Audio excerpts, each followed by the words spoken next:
Hi everyone, and welcome to Playtime Online. This is the Institute of Play's webinar series that allows us to connect and share our work with you. I'm Amna Siddiqui, the producer and moderator of this program. Today we're discussing a unique approach to creating classroom curriculum in support of game-like learning. We're joined by a teacher, a curriculum designer, and a game designer who make up what's known as a curriculum team. We'll also be sharing how teachers and administrators can independently begin to incorporate game-like learning into their own curriculum, and why this idea itself is one worth considering. Now let's meet our speakers. Could everyone briefly introduce themselves? Rebecca, do you want to start? Sure. My name is Rebecca Rufo-Tepper, and I'm the Director of Integrated Learning at Institute of Play. So I'm a former classroom teacher, and I am now a curriculum designer who works with teachers and game designers around the collaboration around a game-like curriculum at the New York City School Quest to Learn. Awesome. Ross? Hi. Can you guys hear me? Yep. All right, great. My name is Ross Flatt. I'm one of the founding faculty of Quest to Learn. I've been here for 4 years.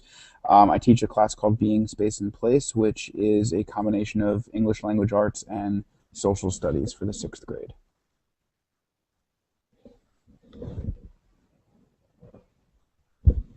Brendan? Okay, my name is Brendan Trombley. I'm a game designer at Institute of Play, and I work at Quest to Learn, and I've been here for 2.5 years now. And so my job is to work with the curriculum team, integrate technology, knowledge of game design, develop graphics materials, and other supports that the teacher might need that they might not have the skills to do themselves. Great, and I think there's some kind of strange echo going on here, so hopefully we're going to get that resolved soon. But I'd like, before we begin, I want to remind all of our viewers that if at any point you'd like to ask a question to today's speakers or submit any related thoughts or ideas, please just click on the blue participate button under this video on the right-hand side. We'll spend the last 15 minutes or so of the webinar answering questions during our Q&A portion. So let's open up today's discussion talking about Quest to Learn, which is, for our viewers that don't know, a game design-driven public school here in New York City, where our 3 speakers are developing game-like curriculum. Rebecca, can you tell us a little more about Quest to Learn? Sure. Quest to Learn is a New York City public school. It began with the 6th grade in 2009, and every year we add a grade of kids, and currently we're grades 6 through 9. Eventually we'll be built out from grade 6 to 12. And the focus of Quest to Learn is really to engage kids and leverage the power of games and digital media to integrate content and new literacies in a way that motivates and engages kids. So all of the curriculum is developed collaboratively between a game designer and someone like myself who has a background in teaching and learning and adult professional development. And we come to weekly meetings together with the teachers, and we work on developing a game-like context for kids to explore the New York City and New York State standards and the content that all New York State schools have to teach. And we also integrate games into the curriculum. So every piece of curriculum is designed as this collaboration between game designers and curriculum designers and teachers. And it's we found that it's a very powerful way to make content meaningful for kids. And it also, just the collaboration process, brings everybody on the team a greater understanding of what it means to teach and learn in today's world. Great. And Ross, I'd like to ask you, how does teaching at Quest differ from previous schools you've taught in? The biggest way that Quest differs from other schools is, first, it's very collaborative here. So in a lot of other schools, you kind of teach in your own classroom kingdom, and you might be given a curriculum that you have to follow, or you're given a series of textbooks that you have to make sure you're sticking to. But a lot of it comes from your own work. Here at Quest, by design, I'm developing a curriculum that is my curriculum, but it's also been developed with a curriculum designer like Rebecca and with a game designer like Brendan. So what you see in my classroom is the culmination of a lot of different ideas. I think the other big difference at Quest is while there's all sorts of standards and regular educational practices we have to follow, where the creativity here is encouraged way more than other places. And in fact, we're encouraged to take a lot more risks and a lot more and use a lot more innovative ideas than I think we normally would at other schools, which has been great. Awesome. So, Ross, let's get into what a curriculum team is exactly and why it's important to Quest's mission. I guess this is for all of you, really.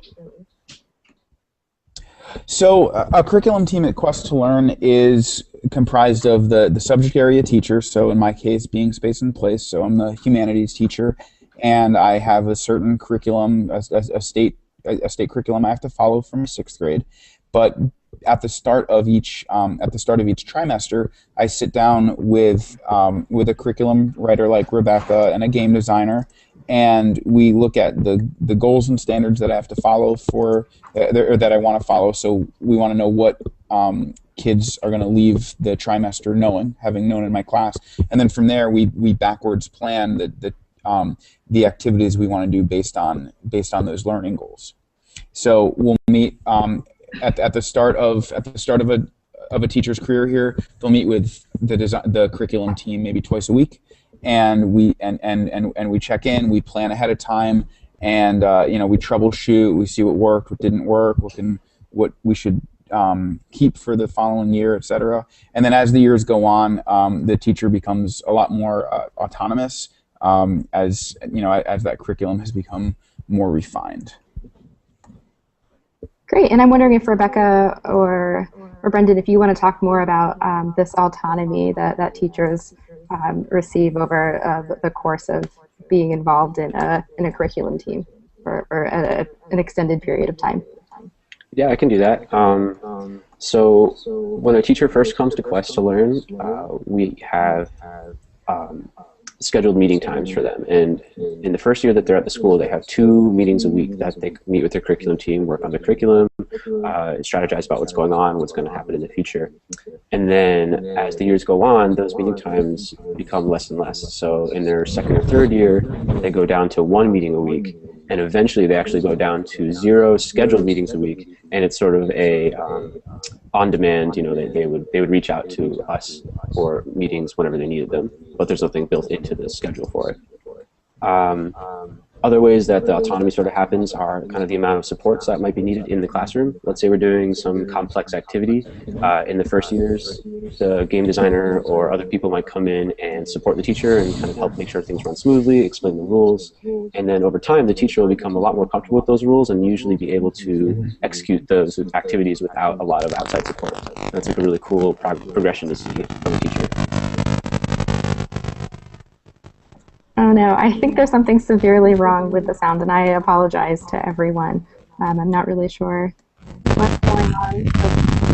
Is everybody muted? Or yeah, I just muted myself again. okay. Let's see here. I guess all right. Let's keep going. Maybe it'll resolve itself. Technology seems to do that sometimes. Okay, sorry about that, everyone. So I'm also wondering just how the curriculum team was developed, and if there are always 3 people to a team, and how you decided that you needed the 3 of you and no more and no less. Yeah, I can talk about that.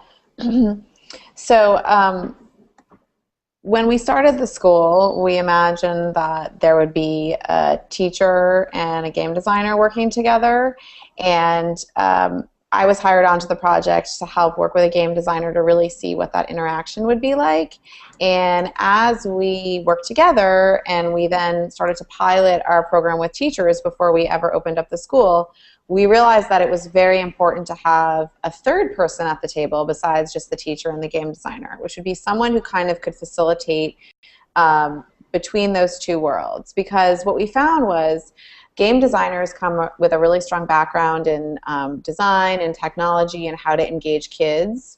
Some may have worked in schools before or worked with kids before in some capacity, but never in a true like educational school setting sense.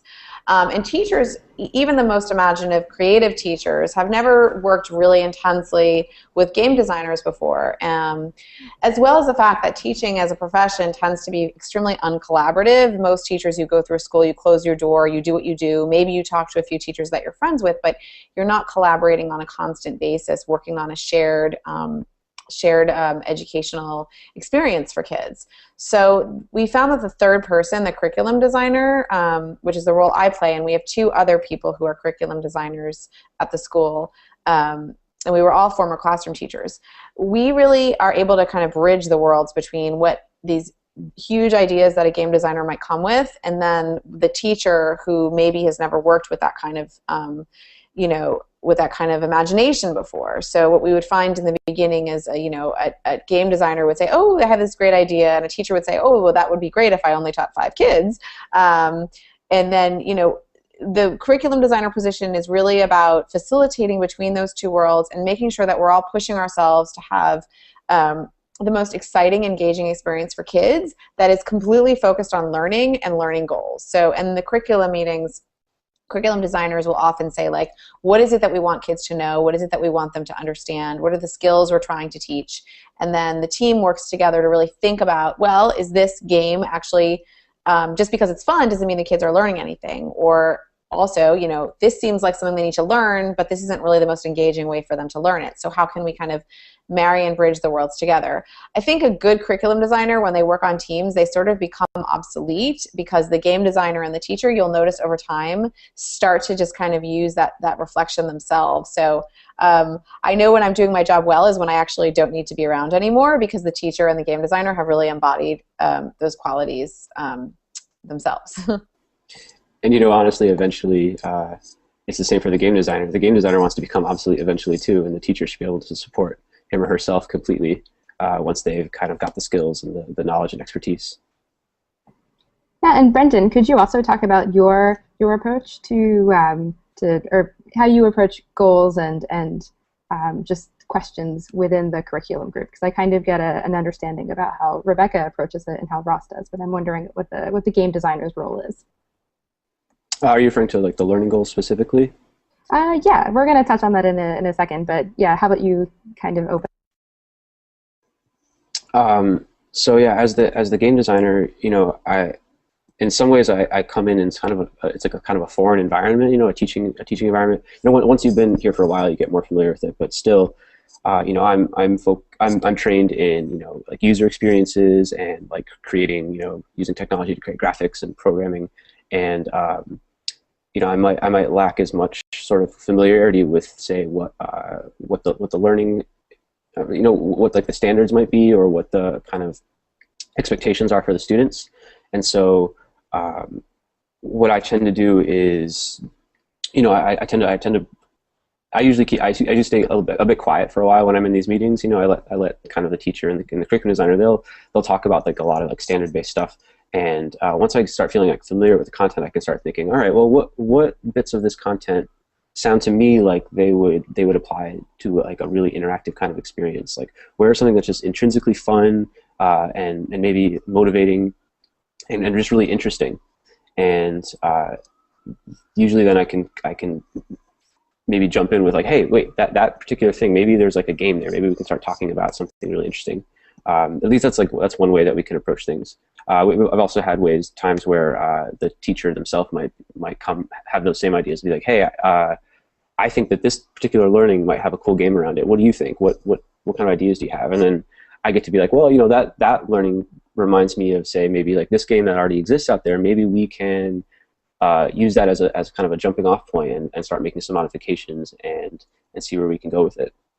So it's kind of like a lot of back and forth, where a specific idea might come from the game designer, might come from the teacher, and then I get to kind of take those ideas and sort of mess around with them until we get something kind of cool. Cool. And can we back up for just a second and talk about learning goals themselves? Just what you're referring to when you say learning goals and taking them and turning them into games. So I mean, a learning goal is. Go for it.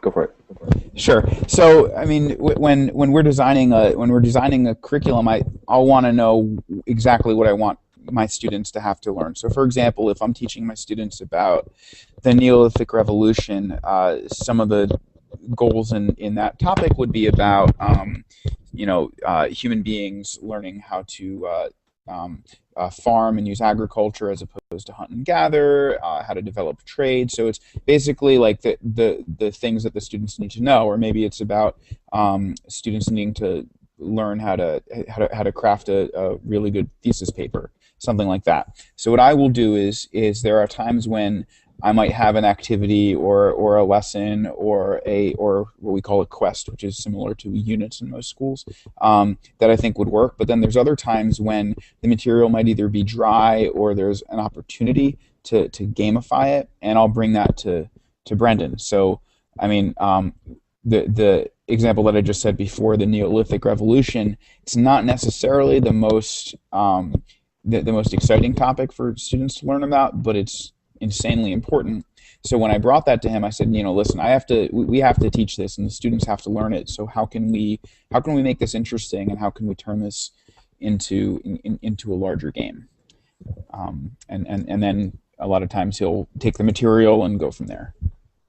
Yeah, and in that particular example, we started off with a previously existing game as our starting off point. I'm pretty sure you brought it up. You were like, maybe we can make a game that's sort of like the Civilization series of games. And so that was like, I was like, oh yeah, that's obviously is very related to that concept. So let's see if we can turn it into something that's more appropriate for sixth graders, more executable in the classroom. Civilization's a very, like, we couldn't just like use that game out of the box. So we kind of had to take some ideas from it and then turn that into sort of more like a physical board card game type experience. And so we started off with that idea and really ran with it, and it turned out to be like a very successful experience. And how do you think this activity would have been different if one of you wasn't in the mix? I mean, if Brendan wasn't in the mix, we would have, students would have. I could have learned about it. We could have focused on it in a few different ways. I might have been able to incorporate role play, or students could have done a lot more writing and reading about it. In the past, to have students learn about the Neolithic era, maybe I've had them create like brochures or pamphlets or posters. And there's tons of activities I can have the students do, but what I wanted was to have students sort of live the Neolithic era and experience it and get a really good idea of just how difficult and challenging this was. So that's what I put across to Brendan is I don't want students just to be able to name the vocabulary and the concepts of this. That's important, but I want them to get just how insanely hard it was for human beings to make this shift. So I had all sorts of ancillary materials, and they would do that. They read, they had a text, they had vocabulary sheets, and they took notes. But then when it was time to really experience it, that's where the game came in. Cool. And how often do you propose or create new activities? Is it something that you do have a quota, or is it kind of just you're inspired and you make something? It's mostly from inspiration, because when we've tried to make something game-like, it usually doesn't go as well. So whether it's a game or an activity or something.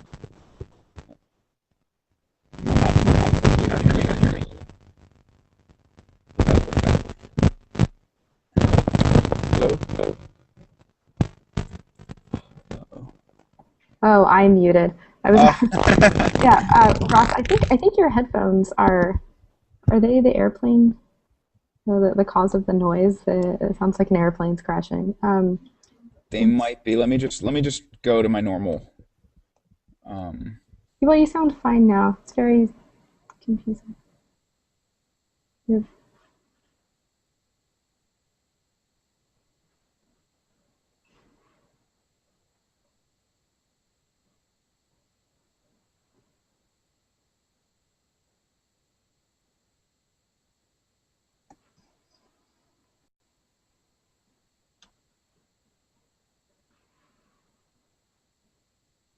Would anybody like to add to that while we're waiting for Ross? Yeah, I can answer that question. Okay, cool.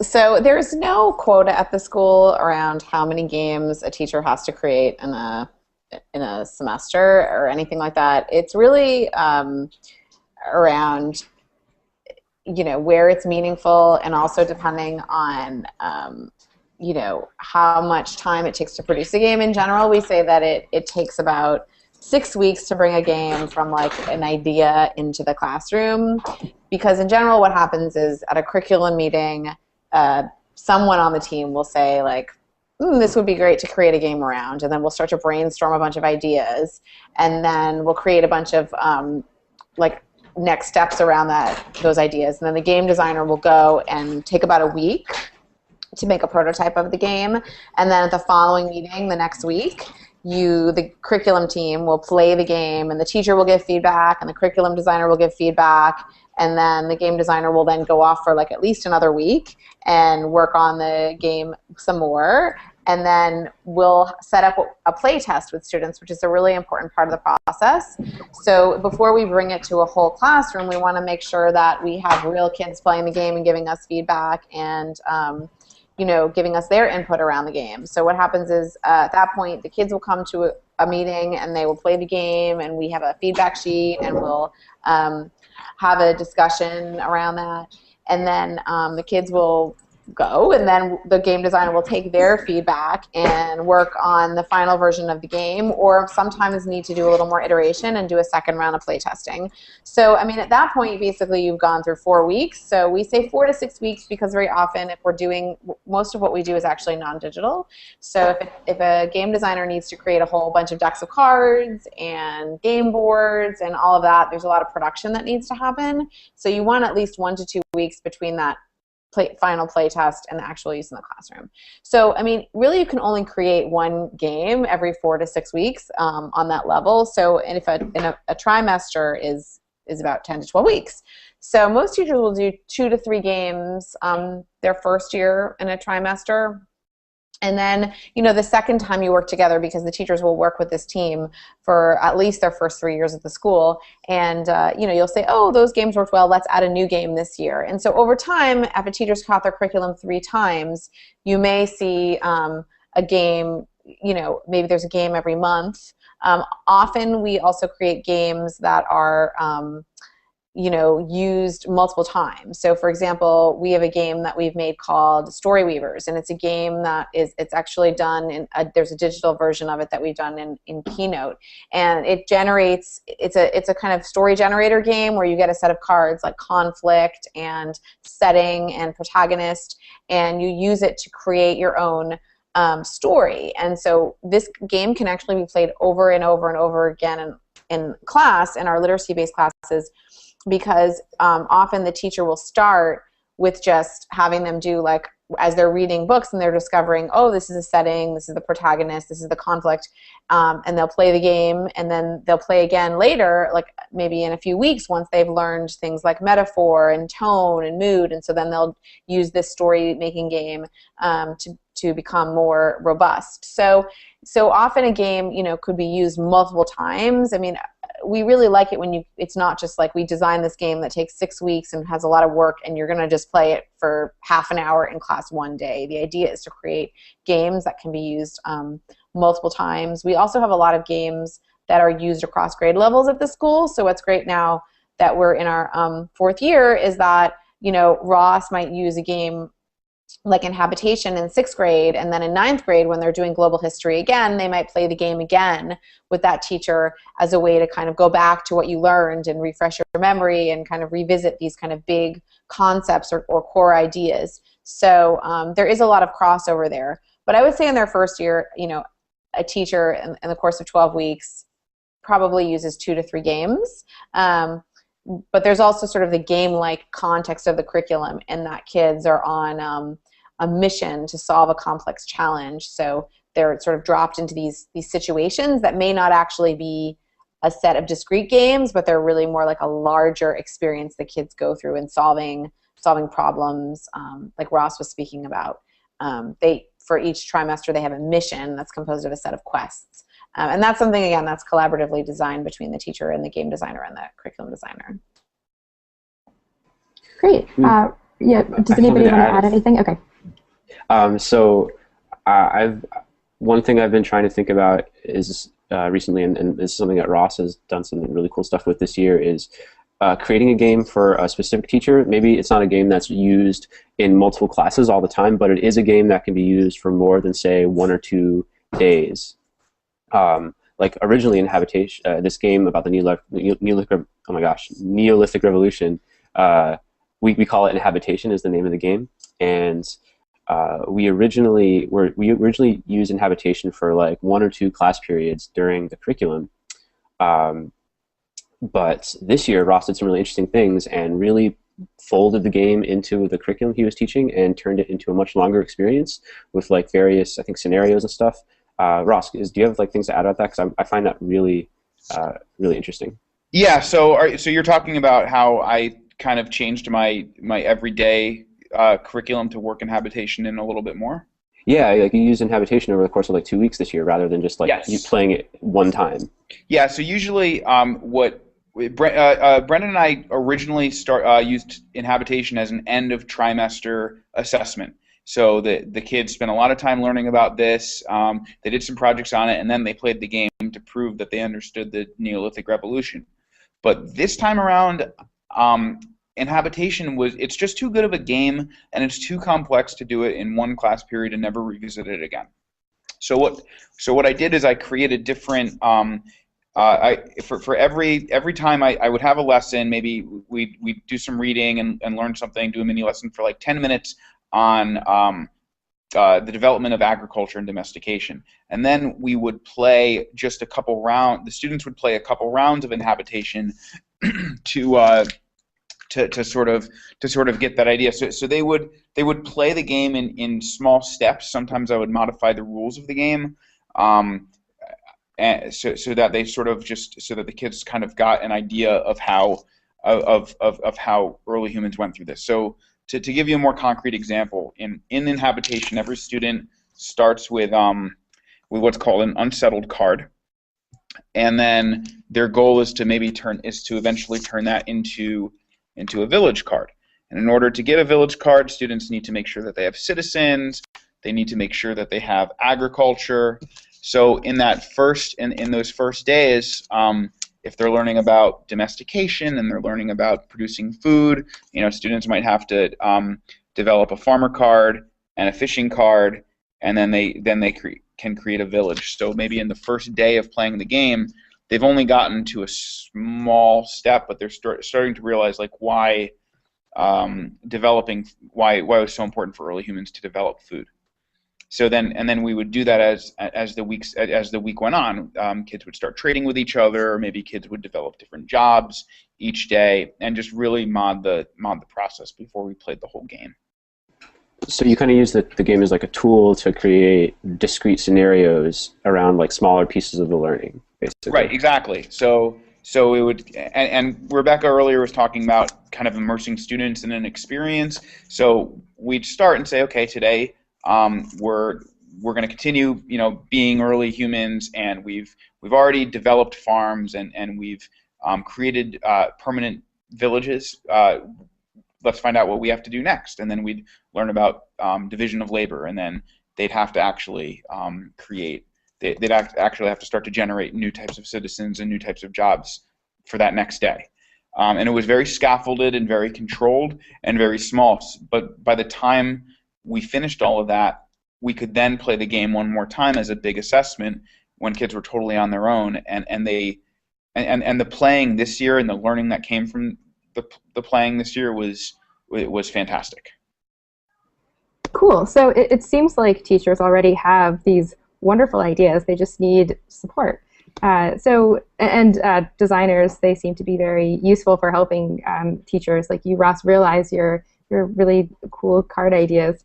And I'm wondering, how have you guys learned from each other? Or how do you actively learn from each other while you're in the process of creating a game and after you've finished making a game and you're play testing it? Can you talk about that?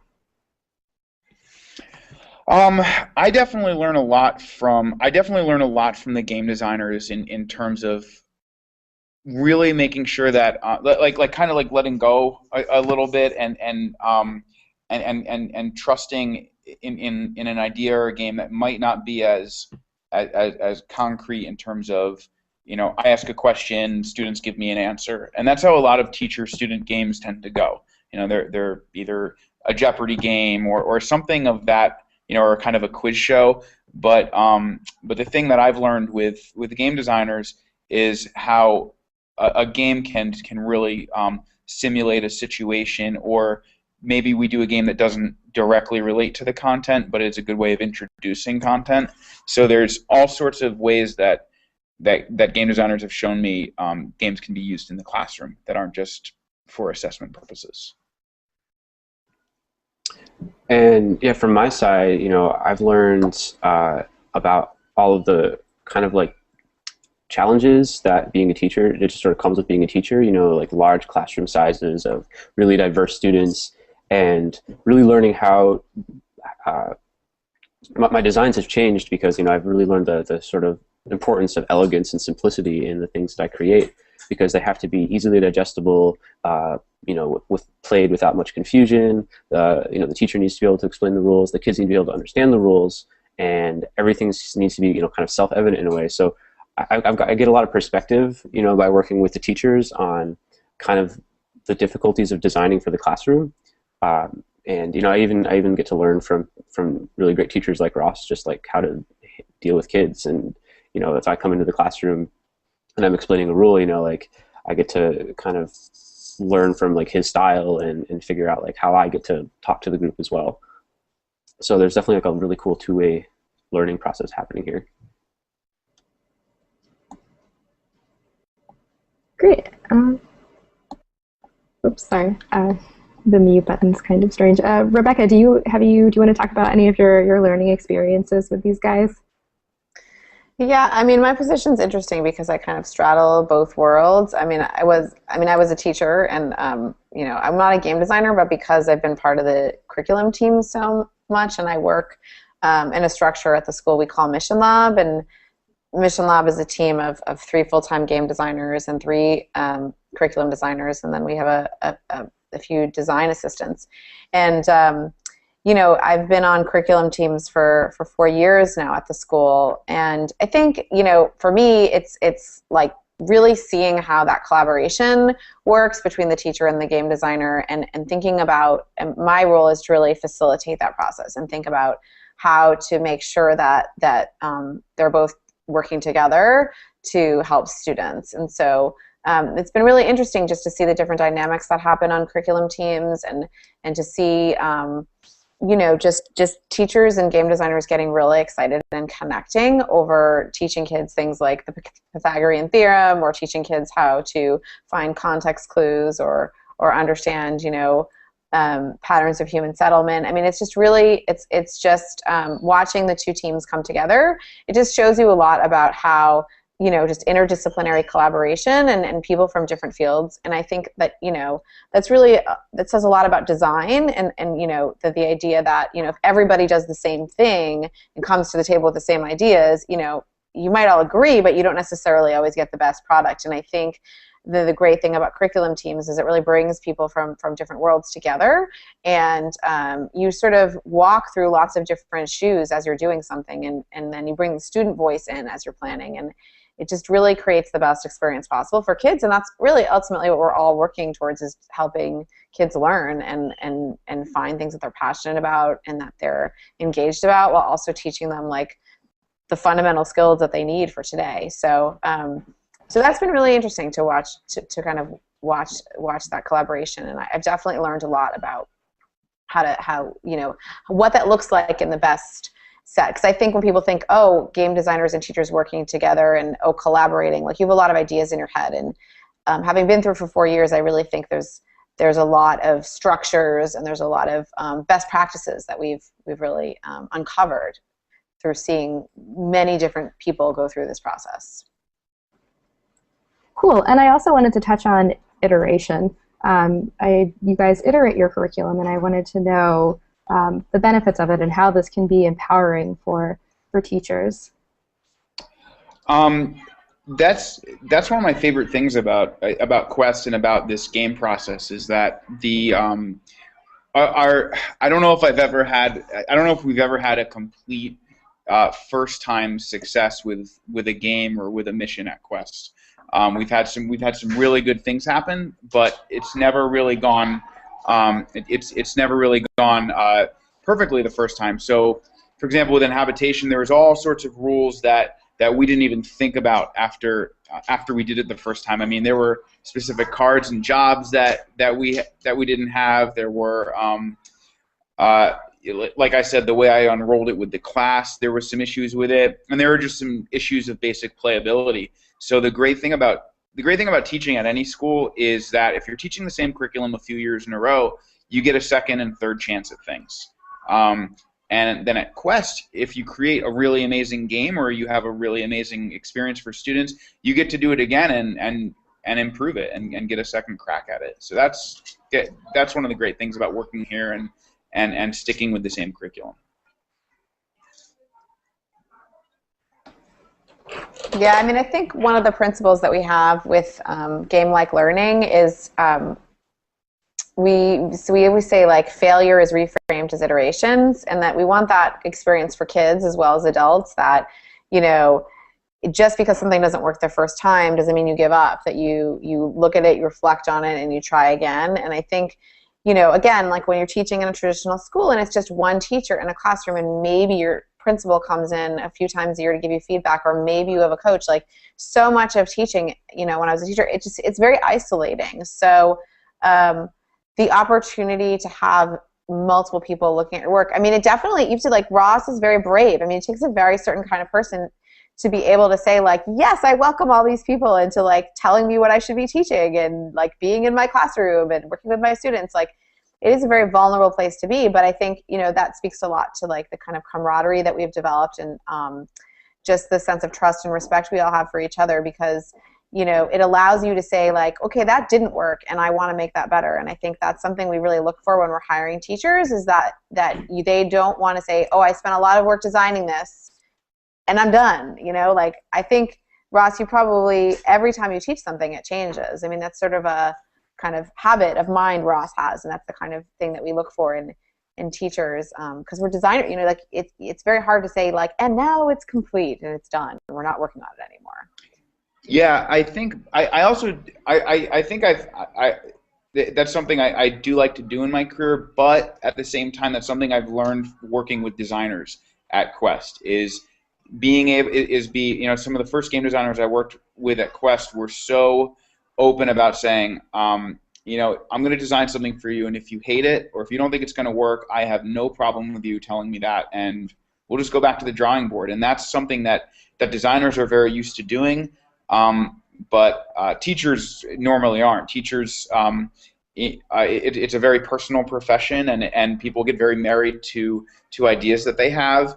And here you do have to be willing to just sort of let go of something, especially if it didn't work, or be willing to rework it. And working with designers, especially game designers, on a daily basis and seeing them do that is it's a really good model to have.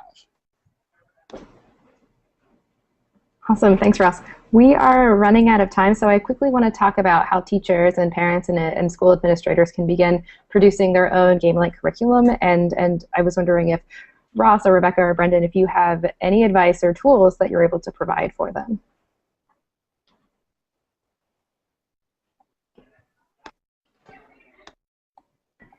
Well, I mean, I can start, and then you guys should chime in. But so on the Institute of Play website, we have a set of design packs that you can download and use to help you think about how to design in a curriculum style that's game-like. But I think, you know, more importantly, and I know Ross can speak to this and Brendan as well, but, you know, like Ross was saying, like, when teachers generally think of doing games in their classroom, often we think, like, oh, I'll do Jeopardy, or I'll do, you know, bingo or something. And, you know, it's not that there's no value in that, but I think we really believe that there's a certain intentionality around using games, and a whole set of practices, like when Ross was speaking about the work that he does. It's not like, oh, we play a game and then we're done. There's a whole like intro and exit, and it's like really to encourage deep thinking. So some games are really good at teaching certain discrete skills, especially some like digital games, particularly in math. And some games are really helpful in getting you to really understand deeper, broader concepts. So, I mean, I think what I would recommend for teachers who are interested is to try to find like-minded teachers and work together.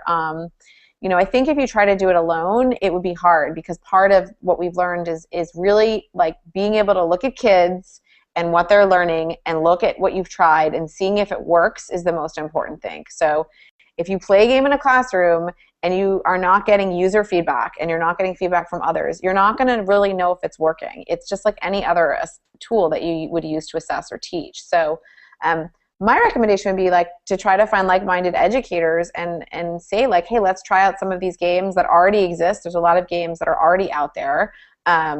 Or like, let's maybe look at some of the principles of how to make games, and there's some resources on the Institute of Play website that you can link to, and think, you know, well, let's try to create a game and see a board game or like a performance-based game or a card game, and let's look at the kids while they're learning, let's collect data, let's collect evidence, and let's see if they're actually learning it. To me, that's really important. I think Rebecca, okay. you talked. Yeah, Rebecca, you mentioned like you could just make a board game or a card game, and that doesn't require you like a ton of technical skill, you know, or like some like magic abilities that only a game designer would have, like a professional game designer. I mean, if you're making games, you can call yourself a game designer. That's like it's a thing that, you know, I told myself when I was first, you know, getting into this profession, is that like, even if I wasn't professionally a game designer, I liked making games, so I can still call myself one. And I think a teacher can also call himself a game designer, as long as you've got that open-minded willingness to, you know, to try new things and to iterate and, you know, work with the tools that you know, but also, you know, be on the lookout for tools that you might be able to use. Be open and willing to learn. There's lots of free stuff out there that allow you to create interesting content, and if you're creative, you can take you can make a game out of a spreadsheet. We actually did that this year. One of my fellow game designers created a math game using Excel, and it was like a really cool game. So you can do stuff like that if you're just kind of willing to experiment and be open and call yourself a game designer. Yeah, and I think you guys covered most of what I would have said, and I think a last piece is if you're using games in a classroom, to make sure that you're using games or experiential activities that still fit your teaching style and still fit your overall philosophy. I mean, there have been game ideas I've said no to or been hesitant to do because I just don't think as a game host, for lack of a better word, I would have been able to sell it as well, or it would have or it would have worked as well. So I think that's a really important part, is to make sure that it still fits within your style, and if it doesn't, be willing to mod it if you can. Great, thanks guys. So I think we're going to quickly move on to the Q&A portion. I'm sorry that we don't have much time for question and answers. So the first question is from Scott, and he asks, how is the schedule administered to allow for 2 meetings of the curriculum teams per week? How do the administrators make room for people to be creative like this and still have people in classrooms? I am an administrator and I'm interested in how the nuts and bolts work from an admin point of view. Yeah, so when we started the school, we had a lot of ideas. I mean, we're a public school, and we have a Department of Education budget.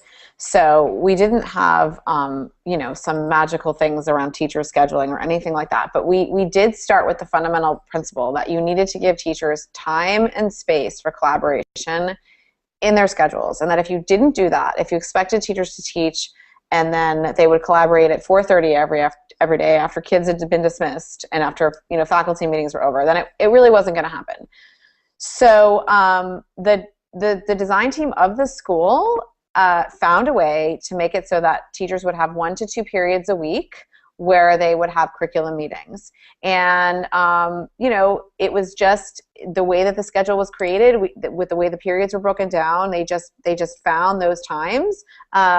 And then when teachers, you know, if they wanted an extra meeting, we find that teachers are more than willing often to give up their lunch once they've been inducted into the model. But for new teachers, they would get like they would have a slightly less professional duties, so they could have these 2 meetings a week built into their schedule. And I should say that Mission Lab, the curriculum designers and the game designers are paid through the Institute of Play. So the Institute of Play brings the people, the game designers and curriculum designers. So we're part of that team we call Mission Lab. But the teacher schedules, I mean, it was tricky, but they just made it work so that the teachers had those curriculum meetings built into their schedule. Great. And so the next question comes from Suzanne, and she asks, I would be more than interested in concrete examples. Are there any video games which explain the process, like learning goals, process design of a game, first tries, playing, improving, bringing to the class? Unfortunately, we don't have any how-to videos or sort of like small kind of documentaries on how we would do that. Brendan and I have given presentations on this before. I mean, the most important thing is just to kind of follow that process to backwards. We will have video exemplars soon, which is that's something we're starting to unroll. But basically, it's just sticking to that process of having a good solid plan, making sure that the game designers and the teacher has tested the game. Testing it with some students, and then unrolling it into the class. Great. Yeah, I mean, I'll just add on to that we are in the process now of developing materials that will be on the Institute's website for people who are interested in doing this. So you can sign up for our newsletter on the site, and then there's also ways you can direct questions around that. So the materials we have some materials that will be forthcoming around that. Okay, and then the next question, and I think it's probably going to be our last question, unfortunately, is from Sam. And they ask, this question is for Ross specifically, has working with this curriculum team changed your approach to teaching? I don't know if it's changed my approach to teaching, but it's changed my approach to planning how to teach. And before I came to Quest, I had never used the understanding by design or backwards planning model before. Or to use essential questions and enduring understandings to craft a curriculum, and that has definitely changed here. So my approach to how I want to plan a curriculum or a scope and sequence has definitely changed, because it's hard to try to teach in a day-by-day approach without understanding your big picture. Okay, great. So we are out of time, and I just want to let all of our viewers know that if you scroll to the bottom of this page, you'll find that link that Rebecca was talking about to our Q Curriculum Design Pack, and you can download that as a PDF and print it out and feel free to read it. So if we didn't get to your question today, we'll be posting responses in the comments section at the bottom of the page, so please be sure to check back. I want to thank everyone for joining us today. Thank you, Brendan, Ross, and Rebecca. Join us next time for Playtime Online. That's going to be March 6th.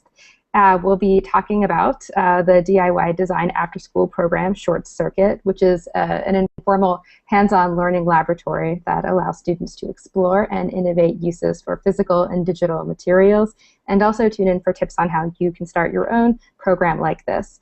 For updates on Playtime Online, sign up for our mailing list. Just click the Join Us at the top of this page. Thanks for watching, everyone, and if you like what we're doing, please spread the word. Have a great afternoon. Bye, guys. Bye.